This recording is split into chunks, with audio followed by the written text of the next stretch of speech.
guy. Rich. And the greatest driver. Garrett.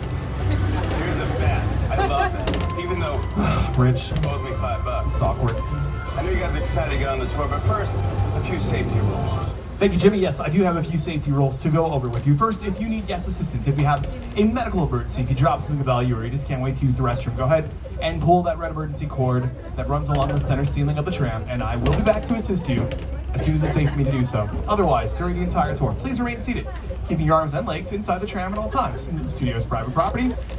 And if at any point during the tour, you drop your phone or you just can't wait to use the restroom, go ahead and pull that cord, but otherwise, do please remain seated. Please remain inside the tram. Also, please no smoking of any kind during the tour. Be prepared. Our tour today does feature some loud noises and fire effects and many water effects, so you might get wet. Again, There are also sudden tram movements during the tour, so secure your personal belongings and hold on tight. Finally, for your safety and those around you, we ask you refrain from using selfie sticks during the tour. This is relaxed. All right, well, with that said, it's all downhill from here. Like literally, right now, we're moving downhill. Outside of the park and in the movie studio. What do you think I meant? As we do though, take a look on the left, you'll see our newest addition to the theme park, our brand new roller coaster Fast and Furious Hollywood Drift. That opens later this year, so come on back, give it a ride. Don't forget to bring your family with you. In the meantime, we're going down our timeline here on the right, showcasing classic Universal movies, going all the way back to our studio's opening day on March 15th, 1915. Our founder, Carl Lindley Sr., that's him up on the monitors, Uncle Carl, he called Universal City the strangest city ever made, one dedicated exclusively to filmmaking. And we are a real city here at Universal City. We've got our own zip code, we've got our own post office, we also have our own fire station. Here on the right, Fire Station 51. You will see a lot of movie sets on the tour today. That's not one of them. That's a real fire station. Those are real actors keeping the studios, real firefighters keeping the studio safe every day. Now, I mentioned Universal opened its doors to filmmaking on March 15th, 1915, and also opened its doors to the public that very same day. Back then, for a 25-cent admission, you could actually visit Universal Studios and watch films being made in real time. You had bleachers set up next to the film sets, and you were encouraged to cheer those heroes as loud as you wanted without it impeding the productions at all, because those were silent films. Sound had yet to be introduced. That all changed in 1927 with the release of The Jazz Singer, the very first talkie. And from there, studios adapted, and one big way they did was by building big sound stages, like Soundstage 12 here on the left, our biggest and our oldest soundstage on the lot. Built in 1928, that soundstage was home to Dracula's castle in 1931's Dracula. It was also Frankenstein's laboratory in 1931's Frankenstein. It was the visitor center in Jurassic Park, the Penguin's Lair in Batman Returns, Doc Brown's mansion in Back to the Future. So many notable productions have filmed just in that one soundstage alone. These sound stages, they may look relatively unassuming from the outside, but inside they're essentially blank canvases we can create entire worlds with, and that's basically what happens on nearly a daily basis here on the front lot, where a majority of these sound stages are located.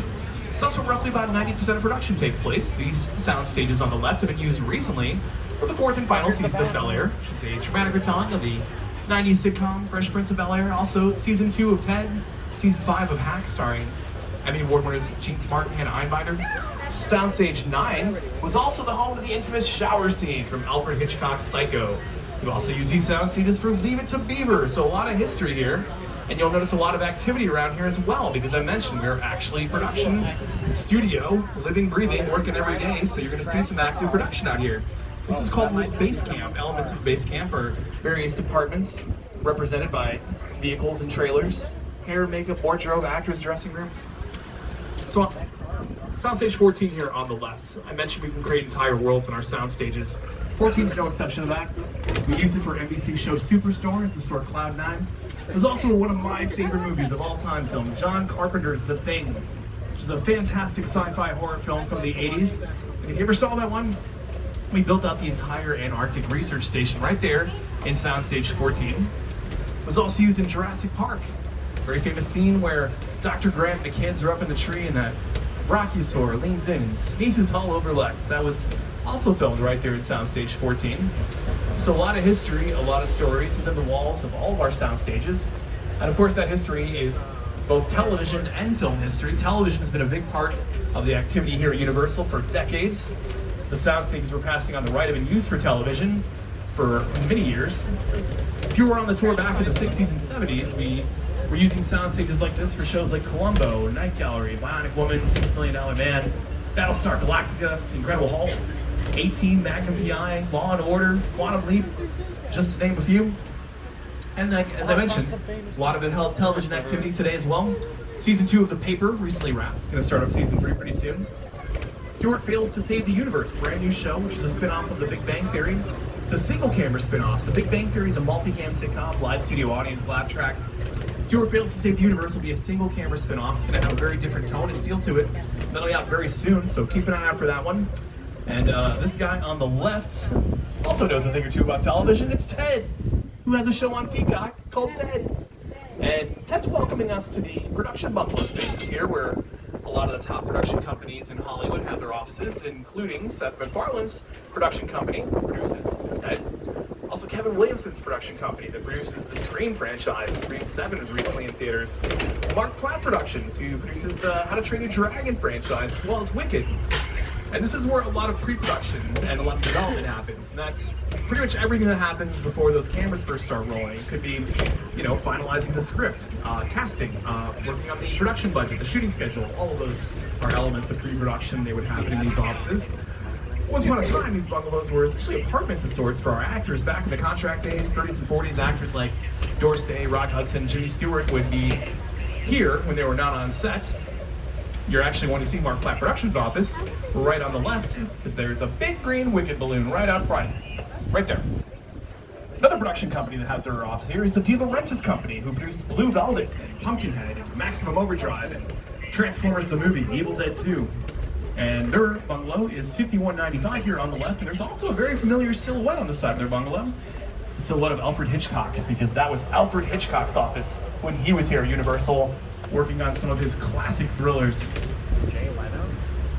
Here on the left, two of our newer sound stages, 25 and 26. We can actually combine these spaces into one big space, and over the last several months and the last 2 seasons, these 2 sound stages have been home to St. Denis Medical. Welcome to St. Denis Medical Center. St. Denis Regional Medical. I have access to some really good stuff, and I will hook you up. No, man. That was a test.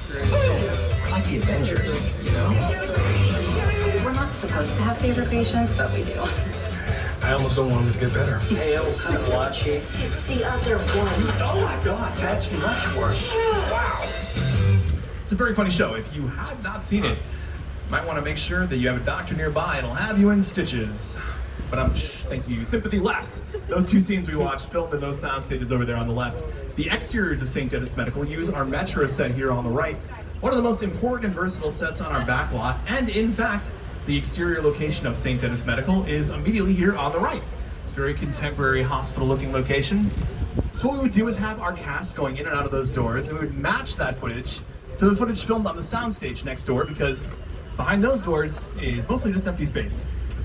Across the street from St. Denis are brownstone apartments that have been used for productions such as 1971's The Sting, Best Picture winner as well. Also Home Alone 2, Lost to New York. Kevin McAllister's on the roof hurling bricks at those sticky bandits. We can use our sets for all sorts of different cities and different time periods. And speaking of time periods, folks, you might recognize this next location as 1955 Hill Valley. Welcome to Courthouse Square. Of course, made famous in Back to the Future. But before it was the clock tower, and that is indeed the clock tower on the left, it was the courthouse from To Kill a Mockingbird, which is what this area is actually named for. It was also used in the pilot of The Twilight Zone, an episode called Where Is Everybody? So you're looking at the City Hall there on the left, and you're looking at the clock tower from Back to the Future on the monitors, and you'll notice there are some aesthetic differences. And you're wondering, well, where's the clock tower? What happened? Did we take it down? No, we didn't. So sometimes a location is so iconic, it can be too iconic, therefore too conspicuous in other productions it's not a part of. So what we did is we put up a false front, a facade, to disguise this building as the City Hall rather than the clock tower.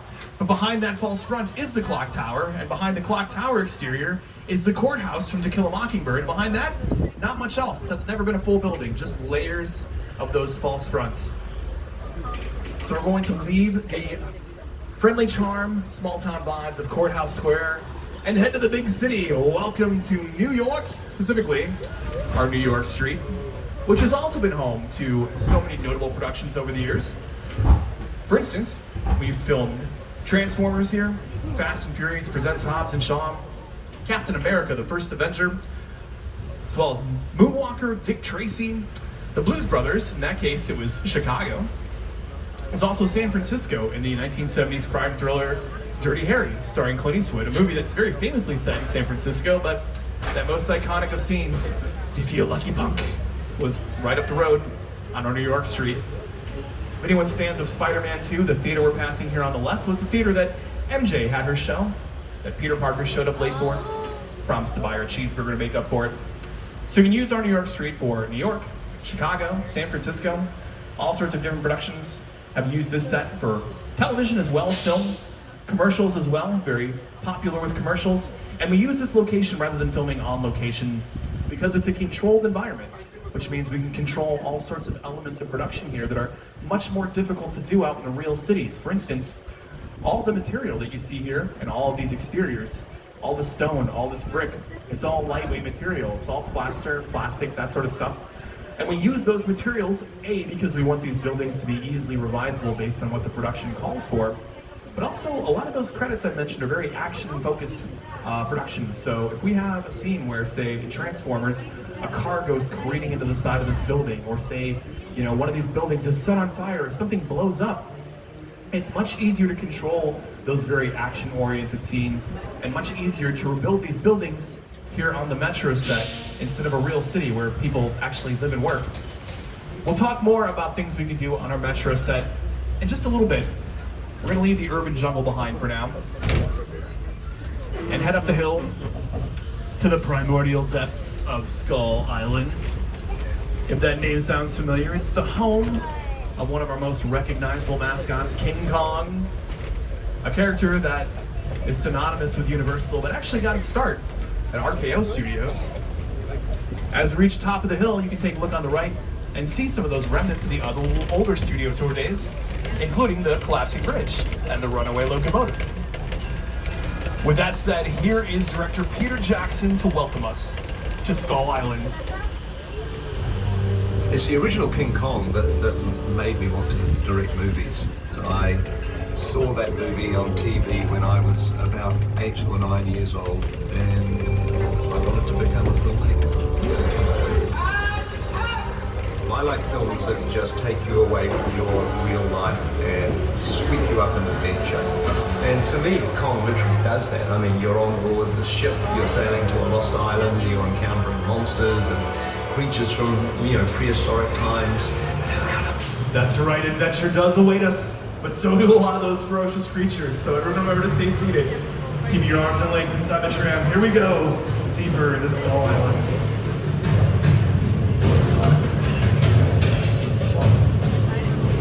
Nobody's lived here for hundreds of years.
Gentlemen, Kong, the eighth wonder of the world!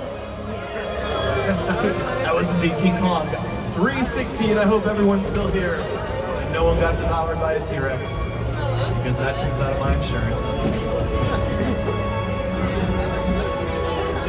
Let's just do a quick head count to make sure everyone's are still attached. Car 1, all accounted for. That's a great start. And there's car 2. Welcome back. Great to see you. Hey, car 3. Hey, you made it to. That was supposed to happen. Oh, car 4 and 5. Nope, just car 4. Who's gonna have a car 5? Car 5 at some point? Oh, no one knew anyone in that one. No, I'm kidding. We never had a car 5. Car 5 was a visual effects. That entire experience. A stunning example of visual effects, which are special effects created in post-production by visual effects artists. That particular attraction created by the very talented folks at Weta FX, who helped bring to life the Lord of the Rings trilogy and the Hobbit trilogy and the Planet of the Apes films, Avatar, Wicked. Very talented folks over there at Weta FX. Now, I mentioned we talk more about the Metro set here on the left. I was talking about how the materials we use are very conducive for filming here on the Metro set. But there are things we can do here as well. Back in Courthouse Square, that was also used as Kingston Falls in The Gremlins, 1985. The movie takes place in December, close to Christmas. So we had snow covering that entire area. We had snow for weeks. How do we do that in Southern California? We used a business called Snow Business that creates fake snow, and what they use is instant mashed potato shavings. Very convincing as snow on screen. Now up on the monitors, you'll see our Metro set again. For a nighttime shot called Streets of Fire, you'll see our background actors on the sidewalk, elevated train, typical city scene at night. But I'm gonna pause it one more time, and you might notice some rays of sunlight poking out of the pitch black sky. What's happening there? Well, we actually draped a cover over most of this Metro set to film a nighttime scene during the day. I'll let that play out so you can see the final shot. And there it is. Never even know the difference. Why'd we go through so much effort? Well, sometimes the production may have more nighttime scenes than daytime scenes, and if you're filming out in a real city, you're literally constrained by the hours of the night. But on the Metro set, possibilities are endless, so we can control time of season, time of day, time period, all examples of how we use the Metro set to create movie magic. And speaking of magic, these characters here on the right have been magic for this studio, going all the way back to the 1930s. Characters like the Wolfman and the Gillman from Creature from the Black Lagoon, the Bride of Frankenstein, Frankenstein's monster, Count Dracula. These movies helped get Universal through the Great Depression. Back then, each studio was trying to find its own niche. Warner was doing gangster films, MGM was doing musicals, Universal was making monster movies. That entire mural was done by a world-renowned artist named Tristan Eaton, and did all of it by hand as well. Over on the left is another mural that you might recognize. It's a mural for The Voice, because over at Soundstage 30 and 31, we recently wrapped up season 29 of The Voice. Coach Reba McEntire, of course, a big part of that one. And Reba was pulling double duty almost right next door on the left at Soundstage 33. That's where her show Happy's Place is ramping up for a brand new season. Adjacent to the sound stages here on the left is a body of water called Park Lake. Now, that's not just there for decoration. There's a ton of history there as well. At one point in time, the tram actually drove through that water, and the water would part, like in the Charlton Heston epic, The Ten Commandments. It was the parting of the Red Sea attraction. For me, though, it'll always be the Amazon River, home to my favorite monster, the Gillman, from Creature from the Black Lagoon.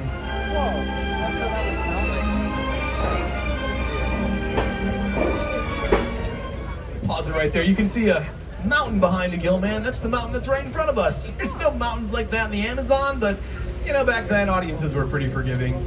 No one knew it. Now, Creature from the Black Lagoon, considered the last of the classic Universal monsters. Also Universal's first 3D monster movie. But the origins of the monsters go all the way back to the 1920s. Films like 1923's Phantom of the Opera, 1925's Hunchback of Notre Dame, two silent films starring the great Lon Chaney, Man of a Thousand Faces. And over on the left is our little Europe set, which just so happened to be home to many of those Universal monster movies, including Frankenstein, The Bride of Frankenstein, The Son of Frankenstein, Wolfman, Invisible Man, just to name a few. Here's our little Europe set and some of those iconic monster movies.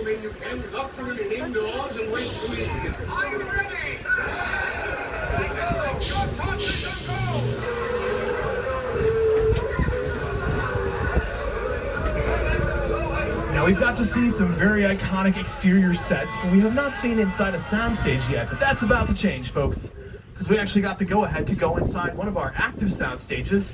We call this a hot set. That production is wrapped for the day. I can't tell you what that production is. It's under an NDA, which means I don't want to lose my job. You'll find out soon enough. But let's talk about some of the elements of production that we can take a look at here. First off, set design, art direction, right? This soundstage decked out to look like a San Francisco subway terminal. We've also got lighting equipment. Hey folks, nobody panic. It feels like we just had a tremor here. Okay, they're fairly confident that the California should be okay. Everyone just hang on tight. This feels like it might be the big one.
Disaster film.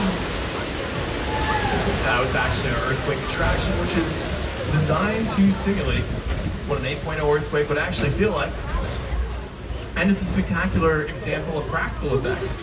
And those are special effects that we implement on set during production. Like tangible effects, like pyrotechnics and animatronics, things our actors interact with. Comparatively, King Kong 360 earlier visual effects created in post-production, but definitely a need, an imperative need for both of those. Oftentimes movies use a combination of practical effects and visual effects, for instance in Jurassic Park.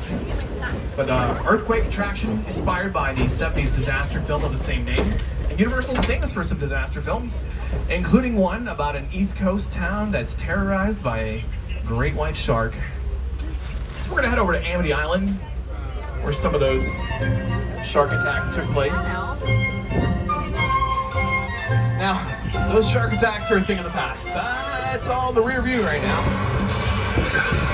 Relatively recently, we actually caught a pretty big shark. It's over there on the right.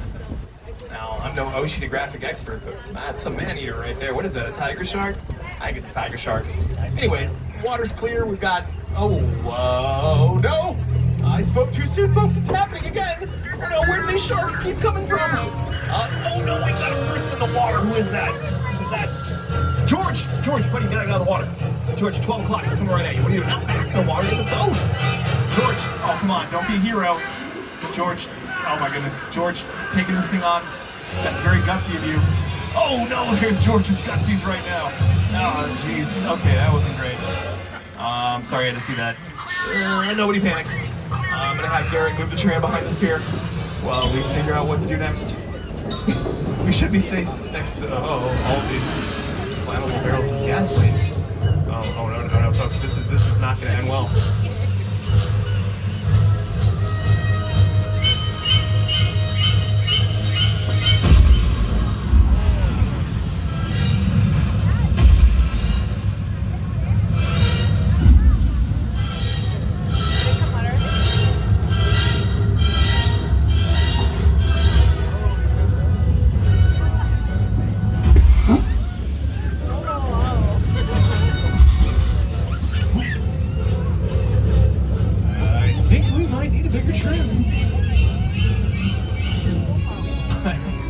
you can tell all your friends and family back home you narrowly survived a shark attack.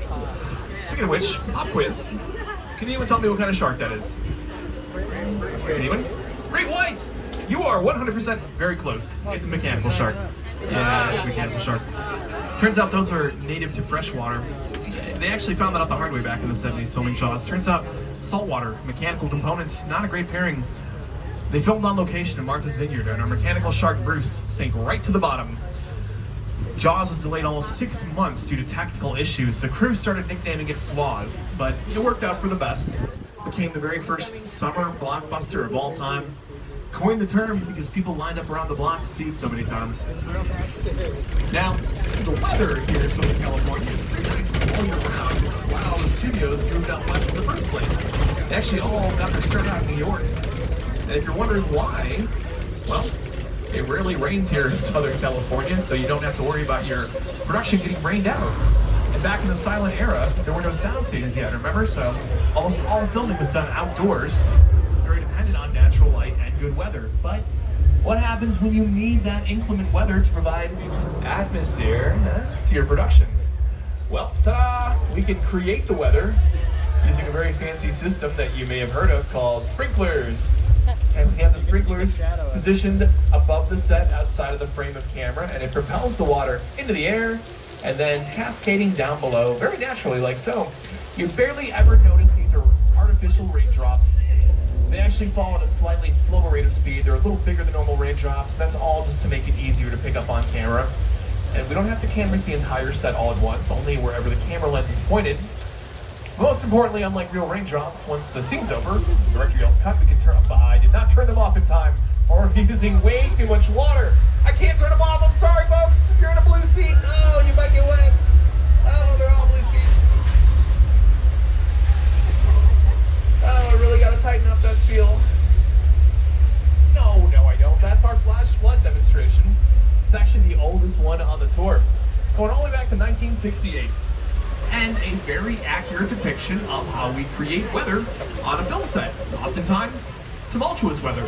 Here's our flash flood as it appeared in the movie Big Fat Liar.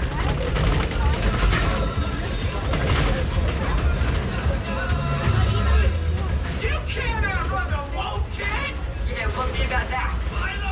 Hang on, funny folks!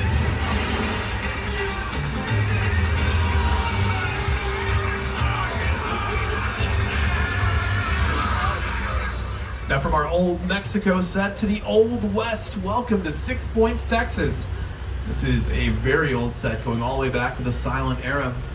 Within the first 2 years of Universal being in operation, they filmed almost 200 silent films, many of them westerns, and many of them using these exact sets here. But even beyond the silent era, 6 Points has been home to so many classic westerns, including a lot of your favorite western heroes. And I'm sure you recognize a few of them.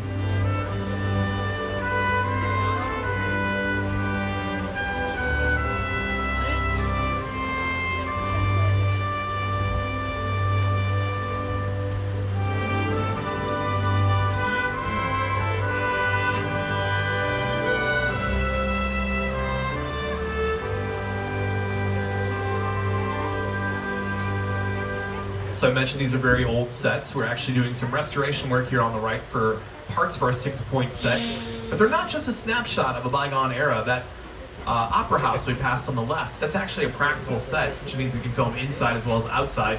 Most of these are facades, which means false fronts. But that practical set was used in Sony's Once Upon a Time in Hollywood.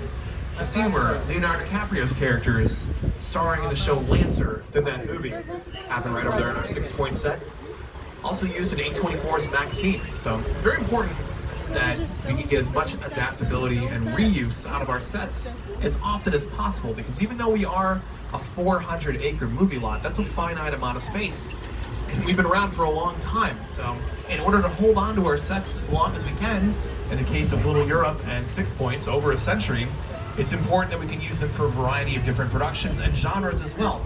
And we'll give you a couple examples of that in just a second. I just want to give you guys a quick reminder, we're about halfway through the tour right now. So again, if you have a medical emergency, drop something of value, you just can't wait to use the restroom, go ahead and pull that red emergency cord. Otherwise, do please remain seated for the duration of the tour. Now, I mentioned it's important for us to be able to use our sets for a variety of different productions and genres. So in Old Mexico, where we demonstrated the flash flood and the artificial rain, that set was actually used for productions such as The Three Amigos, which is an 80s comedy starring Steve Martin, Martin Short, and Chevy Chase. It was also used recently as a Romulan planet in Star Trek Picard Season 2. And we're going to pass by our Amity Island set one more time as well, and if that looks familiar to you other than, you know, Jaws, you probably recognize it from a show called Murder, She Wrote, which used our Amity Island set for nearly every episode across 12 seasons.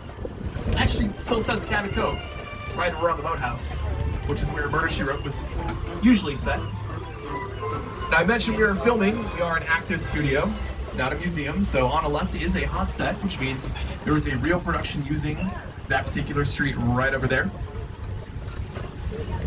On the right is a very distinct Victorian house that was used as Ms. Mona's Chicken Ranch, the Dolly Parton classic, best little whorehouse in Texas.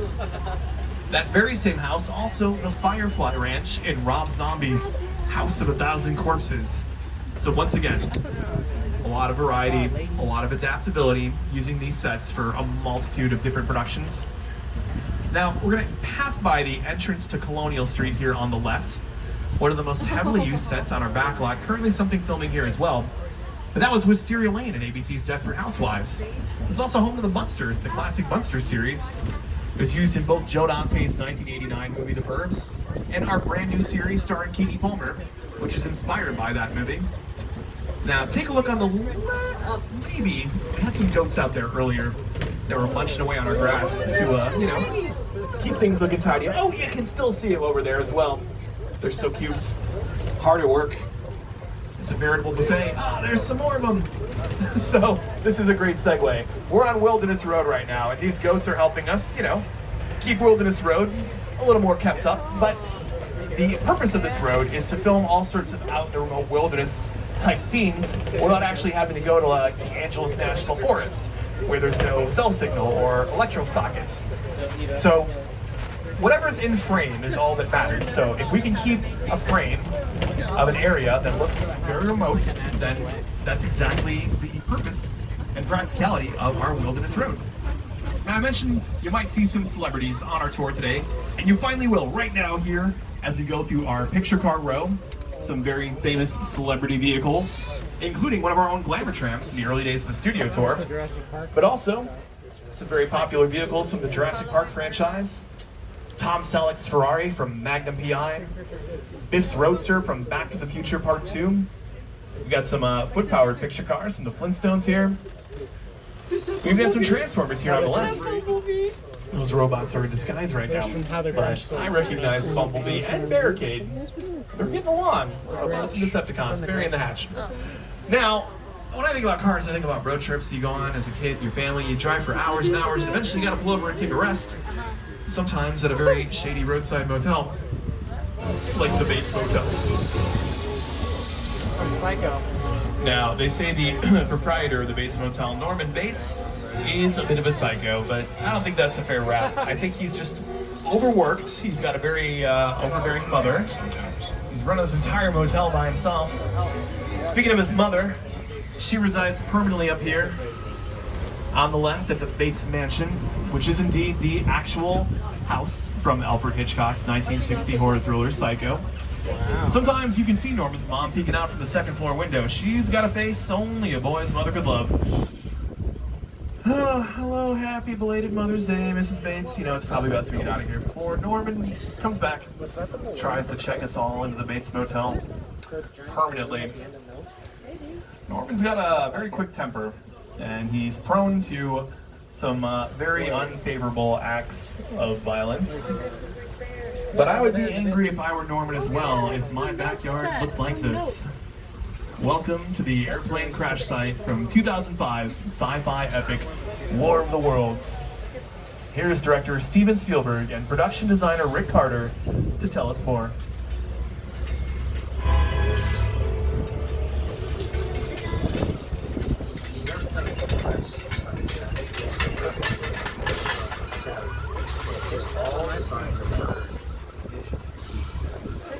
Again, to sit down and talk about War of the World, and all that thought, what if the 747 goes down right in a big big narrative. Because it's just something you don't see. You're doing good. You're doing good. Keep your eyes on me. Listen here. Listen out here. Close your eyes, okay? Got them closed?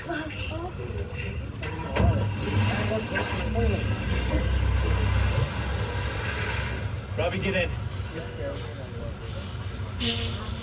Get in. So we are right in the middle of the set from that scene that we just watched, and that's a real airplane. The production crew of War of the Worlds had brought in and disassembled, as you see there in that scene. That entire set, just a phenomenal example of what you can accomplish with very talented set designers, set decorators, set dressers, very talented art direction. We're going to stay on the theme of art direction and set design a little longer as we head towards the filming sets of 2022 sci-fi thriller Nope, directed by Jordan Peele. We have these sets moved from Agua Dulce, where the movie filmed, here to our back lot. And there may be a thematic connection between these two sets as well, but I'll let director Jordan Peele tell us more about that.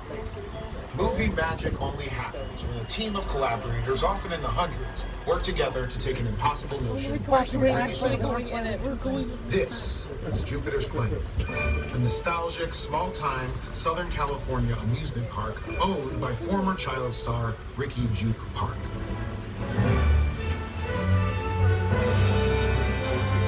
Over there, look into the winking web and have your picture taken just like the kids in that old 90s movie Kid Sheriff. That's what this whole place is loosely based on. Remember that one? No? What? A little further down, you can see the brand new Star Lasso experience.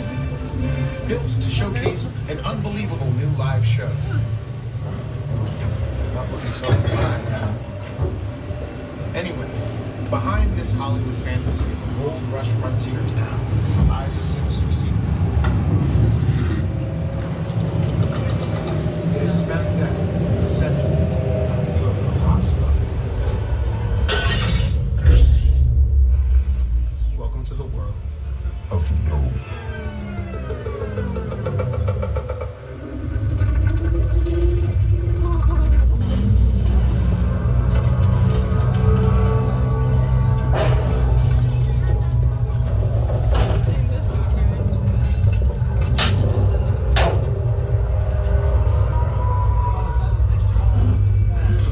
Looking around, wondering where the UFO was. Jordan Peele called that the Jaws effect, holding back on showing you the antagonist until you built up an atmosphere.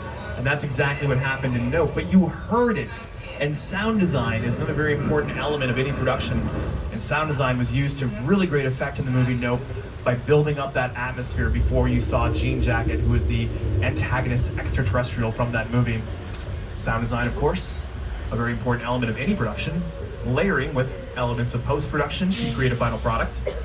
Now, if you ever wondered, speaking of adjacent to Jaws, how they film out in the open water, well, spoilers, oftentimes we use this set here on the right by filling it with 2.7 millions of gallons of water to film all sorts of out in the open water scenarios, such as nearly every Pirates of the Caribbean movie.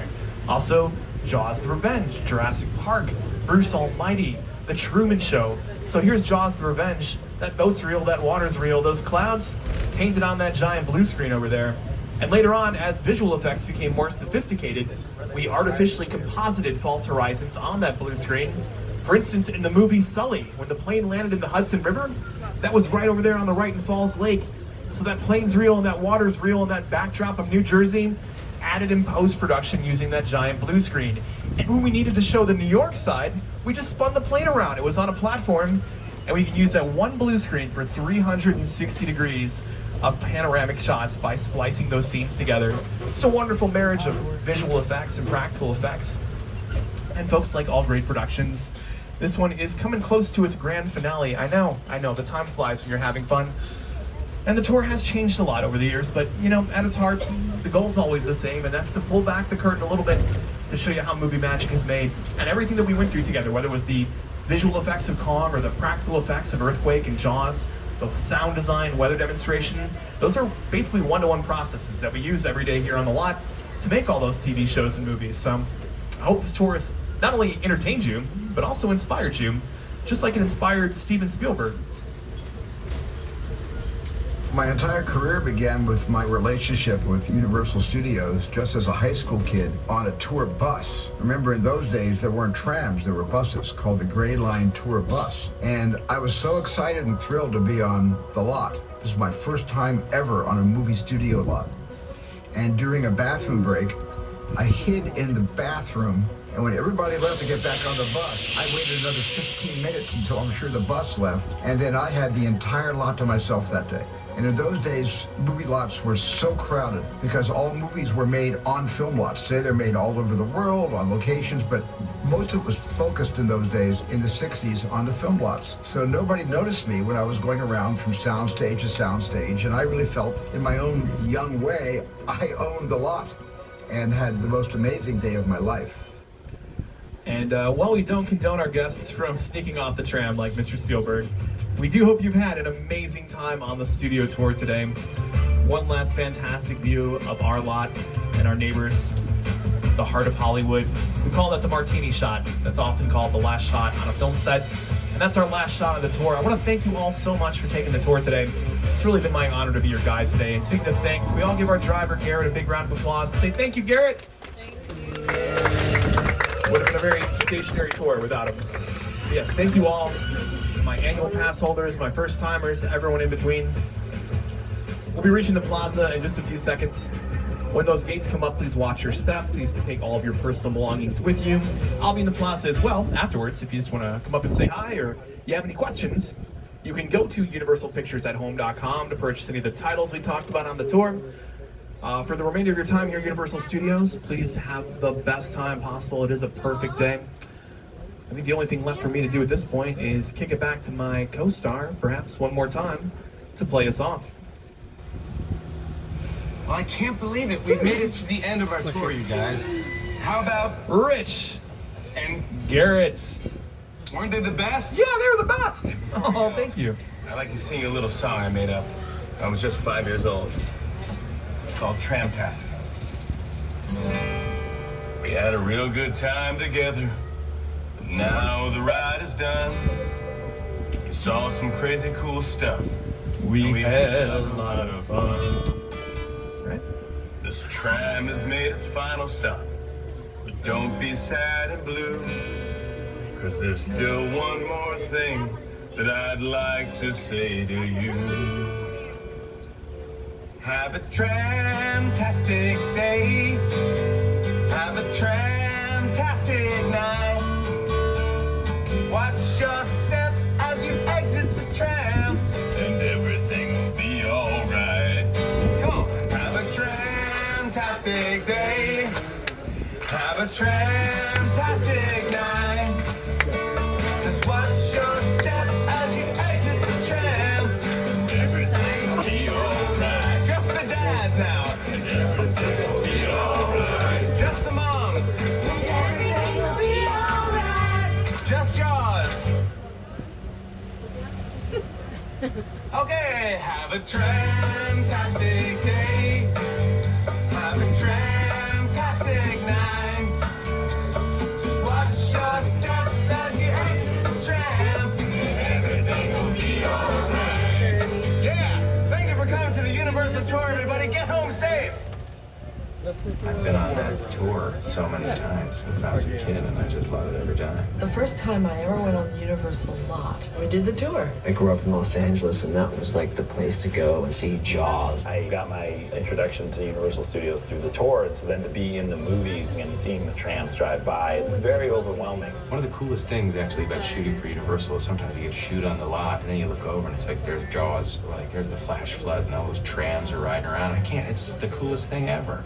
1979. Back then, tram drivers were kind of a little reckless and crazy. There was no restriction on cars going anywhere. We used to drive all over and kind of duel with them back and forth. I have so many amazing memories of the lot when we were shooting Back to the Future. Being here is back in time, I'll tell you that. The tram would come through, the tourists would see Michael J. Fox, and they're taking a camera snap. Michael J. Fox had his own camera, and every time the tourists came through snapping their pictures, he ran out and he started taking pictures of them. Folks, thank you so much again. Thank you for helping us celebrate 100 years of NBC here at Universal Studios as well. For Garrett and myself, as we say here in show business, that's a wrap. Thank you so much, everybody. Get home safe.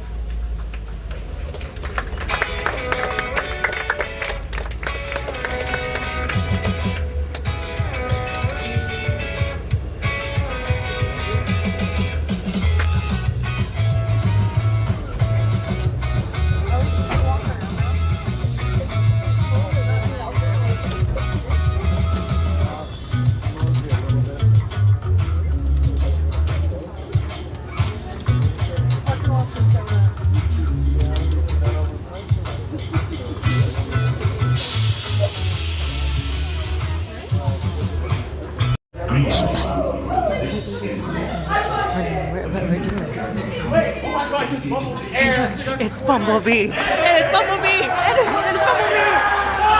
Woohoo! The Icebug! Woohoo!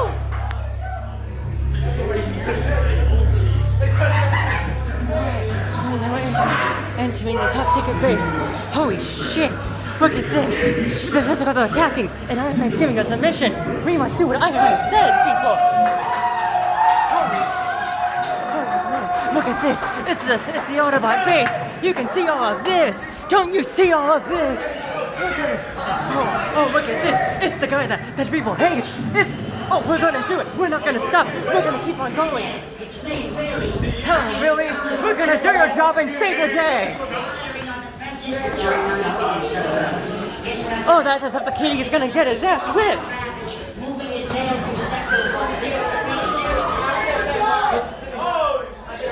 It looks like Billy's trying to get us information. Shit, we're gonna have to defeat that cat. It's his dead.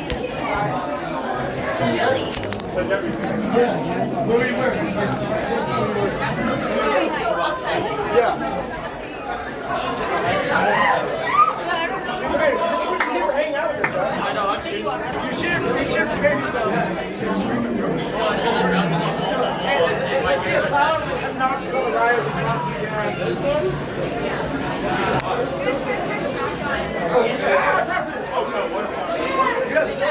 bro, we gotta get all time my shoes.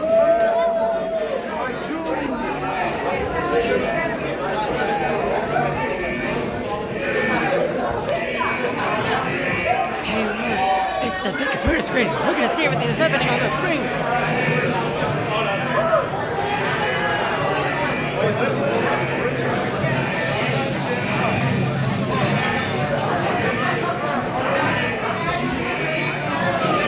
That's it. We're mission go. So you can either think of blaming later, but right now I need you to listen to the lady with the robotic voice. No drinking, eating, smoking, or photography of any kind will be tolerated on our mission.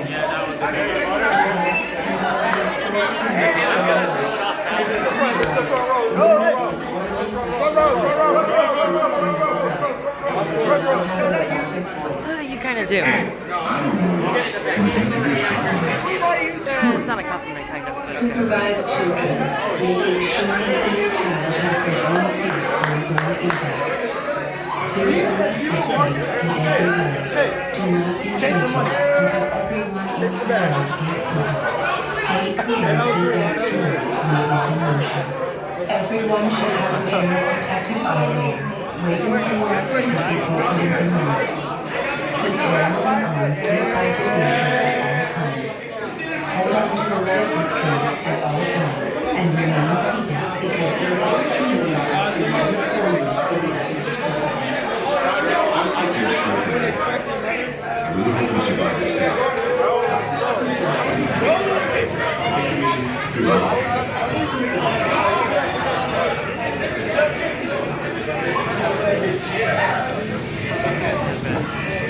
We're gonna quote unquote kick the Decepticon ass again.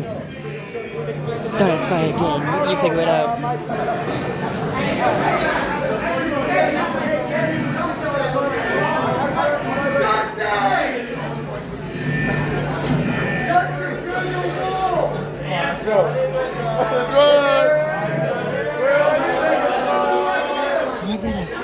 We're gonna defeat Megatron so hard, he's gonna beg that we're gonna go to his mommy.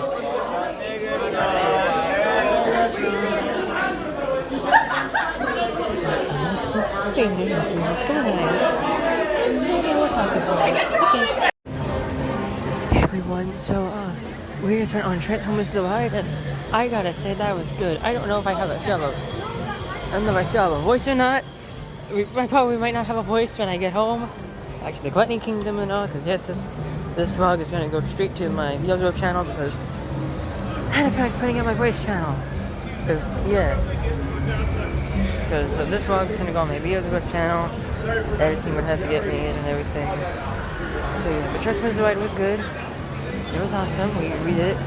We rode it once. It was good. No footage was made, but we rode it again. The footage was made. It was good. Now we're gonna be riding Jurassic World.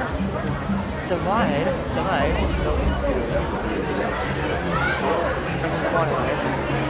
So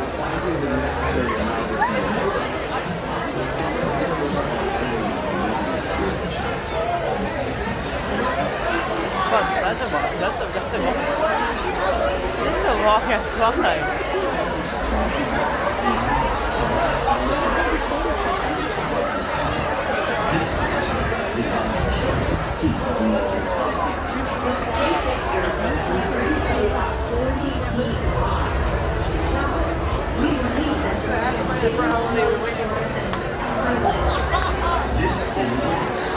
Is housed in a specially designed tank that holds $1 million of water.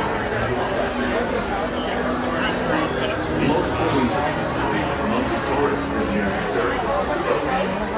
Although they worry about dying, they did not attempt to avoid 36 people is pretty much from year to year.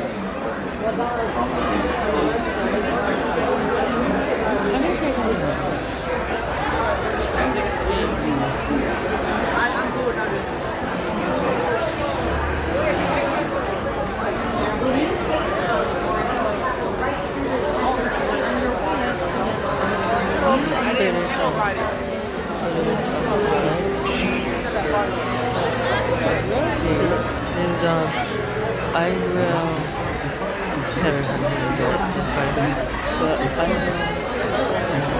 I will get off. Take it good. Bye. Hey guys, so this is what I'm doing. I don't know if you guys can still hear me or not, but Jurassic World was good. We did it. We rode it once. That was good. We rode it again. That was good. So that was the second time we rode it. We also did Despicable Me, and now I'm sorry I didn't get footage of me getting on the ride. We might get on that, but we just did Despicable Me, and that was good too. I'm tired. But we get out at like 1 in the morning at the swing park. So yeah. If I don't do any more videos for this, and that's it. Yeah. But thank you all for watching. Comment, subscribe, and I'll see you guys later. Yeah, bye. Oh, and also too, I took a picture of the Bad Guys Breaking In series poster. I don't have it here. I might find a picture of the Bad Guys 2 poster because I saw that when we were getting the theme park, but because the bus was moving and stuff. So when I was also at Universal, I also saw this poster. Yes, I took a picture of it because I'm like, hey, since I'm a Bad Guys fan, why not I take a picture of that poster? I know people hate the series because Diana's not in it, plus I don't know, probably the lighting too. But yeah, also, since I'm home now and not worried about, people at the theme park being loud and stuff, I don't mind people being loud at theme parks. Well, at Universal, so just say. But, yeah, Jurassic World was good. We did it. I'm gonna repeat myself probably. But Jurassic World was good. We rode it twice. The first time was awesome. The second time was more awesome. We also rode Minions, like I said before. I didn't get footage of Minions. Of us getting on the ride of Minions. That was good. But when we were at the park, like when we were heading to the park, I saw, the Bad Guys 2 poster. I wanted to take a picture of it, but of course, the bus just didn't stop. They were still moving, so I couldn't take a picture of it. So that's technically fine. And then when we were leaving, same thing. As we saw the Bad Guys 2 poster again, and I want to take a picture of it, but again, we didn't stop. So I'm not upset about that or mad about that. That's technically fine. I mean, not everyone's gonna see the posters just when they're driving. But yeah, that was my Universal Studios technically vlog / video. If I do get copyright strike from Universal or whoever that owns certain parts of this, like owns the parts of the audio or the footage or stuff, just know, hey, if you want me to take it down, I will kind of take this down. But this is just a vlog that technically isn't a vlog, but it is a vlog. So yeah, thank you all for watching. Comment, subscribe, and I will see you guys later. Like, even though yeah, half all of this was filmed yesterday, except this recording that I'm doing in CapCut, this is from today because you know, I'm home now, so I get to rest and stuff. And you're only wondering, well, how was Phil? Did he have fun? Oh yeah, Phil had fun. And stuff. And I had fun too. Because even though, yeah, I am, you know, the queen of gluttony and all, even though people say I'm not, which I know I'm not because I'm a fan actor. Because my fan actor praised me and I'm not the official voice of Bee-lzebub and stuff. But yeah, thank you all for watching. Comment, like, and subscribe. And I'll see you guys later. Bye.